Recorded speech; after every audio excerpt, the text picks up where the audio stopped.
Buongiorno a tutti, oggi quello che andremo a fare è un portapannolini, portasalviette comodo per le neomamme. Ho fatto un po' di tutorial, sono comodi, guardateli anche voi. Quello che vi consiglio è scegliere quello che più vi piace e magari mischiarli. In questo caso abbiamo una chiusura con un bottoncino automatico e vi faccio vedere com'è. Avete comunque un contrasto di stoffa, abbiamo una cerniera dove possiamo mettere i pannolini e un altro invece dove abbiamo lasciato un buco dove possiamo infilare le salviette. In questo modo sarà facile poi prenderle, così abbinate magari a un fasciatoio da viaggio avete questo comodo portapannolini che può stare tranquillamente anche in una borsa normale. Cominciamo!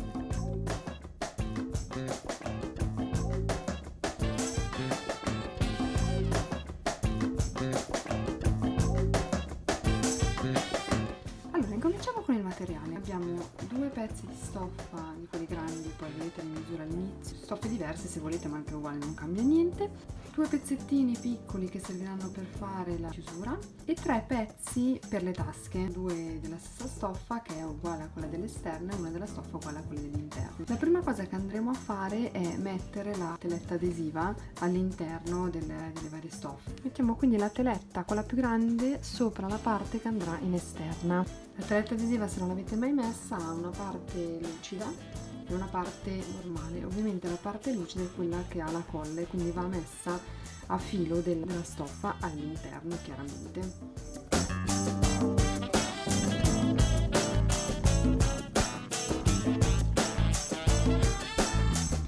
Andiamo a fare quella che è la tasca per le salviettine. Allora, abbiamo fatto questo piccolo modello, trovate le misure sempre all'inizio e andiamo a prendere la stoffa per fare questo lavoro. La stoffa sarà distribuita in questo modo: avremo la teletta adesiva con la parte adesiva verso l'alto, dopodiché andiamo a prendere al contrario la stoffa che andrà nella parte sotto del nostro portapannolini e invece la stoffa che andrà verso l'esterno del portapannolini, quindi la tasca, quella che noi vedremo fuori, al contrario, quindi sarebbe dritto contro dritto per le due stoffe e teletta verso l'alto per poi fare l'adesivo. In questo momento andiamo a mettere degli spilli insieme, poi li giriamo e mettiamo questo. Giriamo e andiamo a disegnare. Allora, io per comodità metto comunque degli spilli aggiuntivi. Qua ho usato un foglio di carta A4, potete usare anche della carta velina, siete più comodi. In realtà è meglio un foglio un po' più rigido perché si fa un po' più fatica a fare magari il disegno interno, a tagliarlo e tutto. Ora l'importante è che poi qui si apra.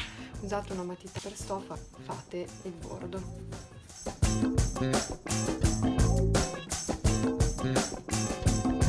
Ora andiamo a cucire esattamente il segno che abbiamo fatto con la matita.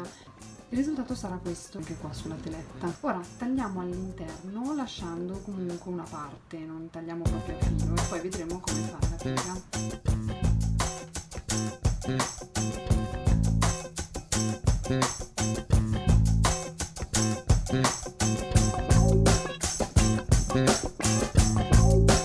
Ora è piegato. Dove la parte è più tonda, quindi non qua che magari è un po' più lineare, fate dei piccoli tagli con la forbice. Attenzione sempre a non prendere la cucitura, a questo modo riuscirete a piegare meglio il tessuto. Più ne fate meglio è.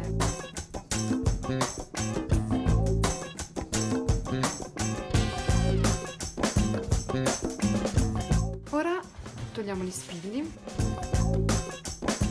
eliminiamo eventuali fili che possano dar fastidio e giriamo all'interno quindi la stoffa.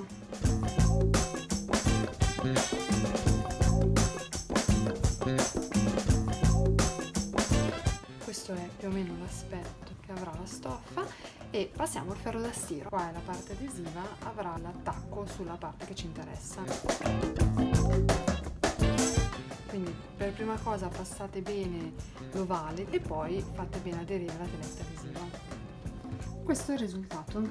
Chiaramente è un po' tirato perché qui ha fatto la piegatura. Ora andiamo a mettere lo sbieco. Abbiamo tagliato questo pezzo di stoffa, potete anche usare uno sbieco già pronto, io ho preferito usare la stoffa che userò poi per l'interno, quindi ho tagliato una striscia lunga misurando come poi vedrete nelle misure e ora faccio proprio come se facessi lo sbieco, quindi piego di 1 centimetro, lo stesso dall'altra parte in modo che abbiamo un vero e proprio sbieco.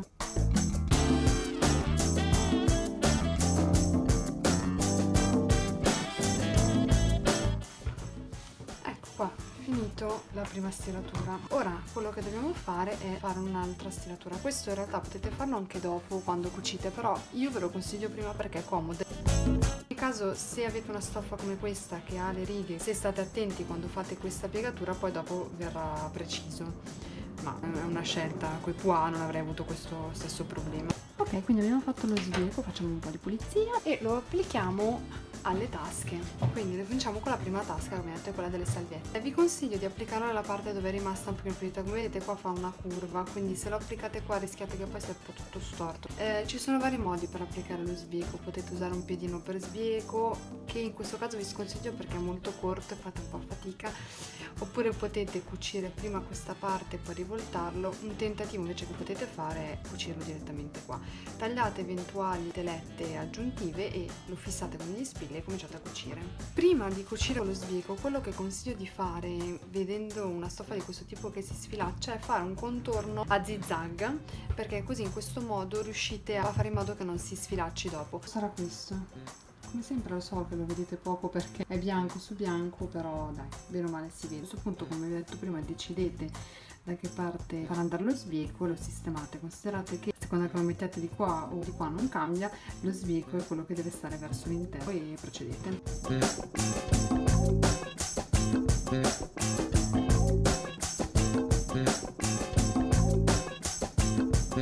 Non vi preoccupate se all'inizio trovate un po' morbido qua, in realtà appena iniziate a cucire vedrete che il tessuto si renderà un po' più rigido. Come vedete io non ho tagliato perché in realtà voglio arrivare proprio al limite e poi tagliare alla fine, in questo modo sfrutto molto di più tutto il tessuto. Per cucire magari un pochino meglio è metterlo in verticale rispetto alla cucitura. Non è semplicissimo, ma per l'inizio può essere comodo perché ovviamente con questo spillo rischiate di rompere l'ago. Quando cucirete invece toglierete questi spilli senza problemi. Ora quello che andremo a fare è una cucitura in questo senso, più state a filo meglio è, attenzione perché dietro ovviamente deve essere uguale.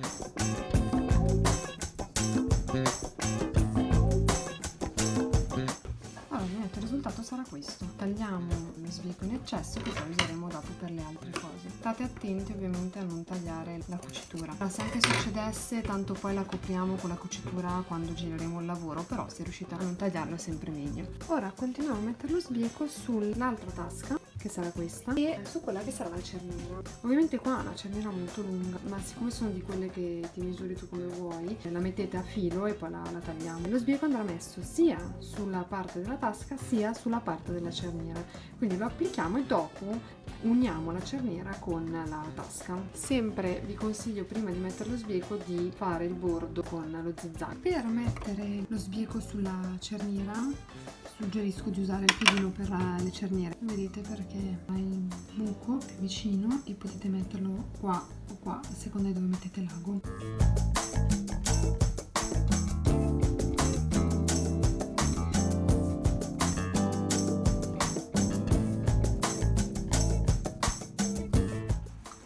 Questo è il risultato. Prima di assemblare il tutto facciamo l'ultimo pezzo, che cioè l'unione di questo, quindi il lavoro sarà fatto dritto contro dritto. Faremo queste cuciture, quindi su 3 bordi, e lasceremo aperto questo per rivoltarlo. Per sicurezza magari mettiamo un paio di spilli giusto per fare in modo che il lavoro non si muova.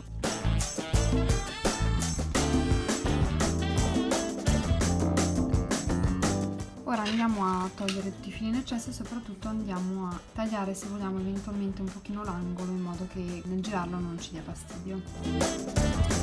Ovviamente attenti a non prendere la cucitura. E ora piano piano andiamo a girarlo.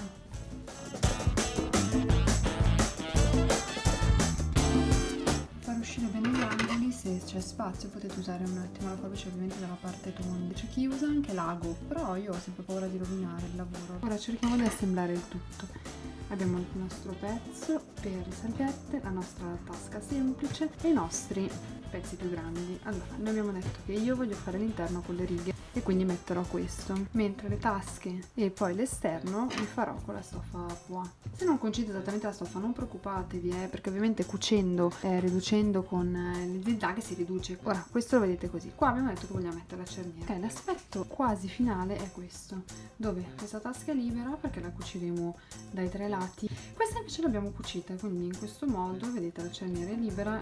Se voglio posso aprire, questo lato è cucito, questo lato invece è aperto. Anche qui i 3 lati non li cuciremo. Ora andiamo a cucire il tutto. Questo ovviamente andrà cucito all'interno. Io vorrei che la chiusura esterna fosse qua da questo lato, anche perché così riesco a mettere il bottone qua dentro. Per farlo ovviamente devo metterlo dall'altra parte. Decido poi se voglio questo lato o questo lato, e una volta che ho deciso metterò il mio esterno però al contrario, quindi dritto contro dritto. Fatto questo, cuciamo tutti i lati, lasciando però un piccolo spazietto per rivoltare il lavoro. Ok, questo è il lavoro cucito. Tagliate magari le parti esagerate della cerniera. Considerate che io sulla cerniera ho fatto una doppia cucitura per sicurezza come sulla chiusura. Ora qua ho lasciato lo spazio per girare il lavoro. Quando avrete girato tutto il lavoro, allora cucirete quella parte. Prima di girarlo magari tagliate gli angoli, ovviamente state attenti alla cucitura perché questo vi può aiutare.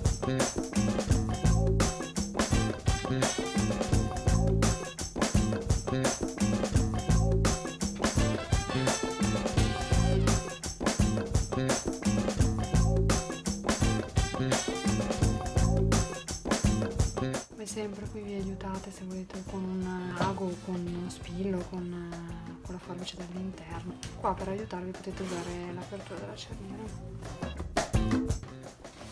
Questa è la parte aperta, potete appunto magari fare in questo modo, così, e fare o un punto nascosto in modo che non si veda come il resto, o una piccola cucitura a macchina. Io credo che farò un punto nascosto.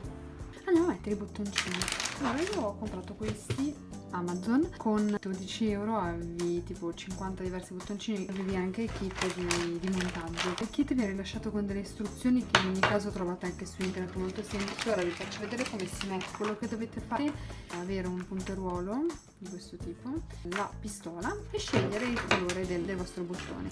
Quello che sicuramente dovete fare è avere un maschio e una femmina. Questo è il maschio perché vedete che ha la parte che fuoriesce e questa è la femmina, cioè questi si andranno a incastrare in questo modo. Ognuno di questi deve avere 2 basi, questo sarà sopra così, questo sarà sopra così. Quindi ora scegliamo il colore e poi facciamo come si applica. Questa è la pistola, qua sotto c'è una parte un po' concava, ci andrà la parte con la farina e questa ci andrà sopra. Ovviamente in mezzo tra questi 2 pezzi ci deve essere la stoffa. Quando andate a chiudere attenzione, perché se lo chiudete è troppo stretto poi quando sarà riempito non si riesce a chiudere. Allora l'ideale è che più o meno con misura teniate qua, ovviamente calcolate il centro, qui sotto così rimane anche bello coperto, mettete la chiusura e il bottone lo mettete a questa altezza più o meno, fate in modo che si chiuda così. A questo punto avrete una chiusura come vedete con uno spazio. Questo perché se dovesse essere riempito avete un buon margine per tenere le cose dentro. Ora valutate un pochino di colori, in realtà c'è anche il tono su tono che non è niente male, non mi dispiace, quindi credo che sceglierò questo. Dove mettete il maschio o la femmina è a vostra discrezione.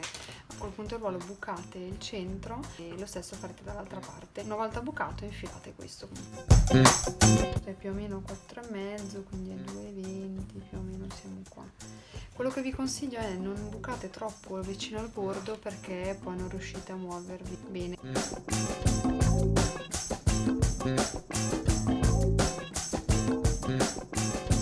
Già con le mani potete fare una piccola pressione e rimane incastrato in modo che non vada in giro durante la messa in posa.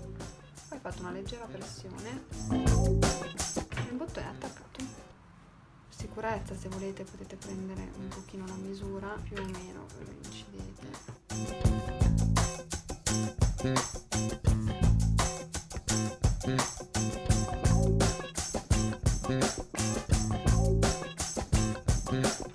Bottone applicato, come vedete qui non si vede, andate a chiudere.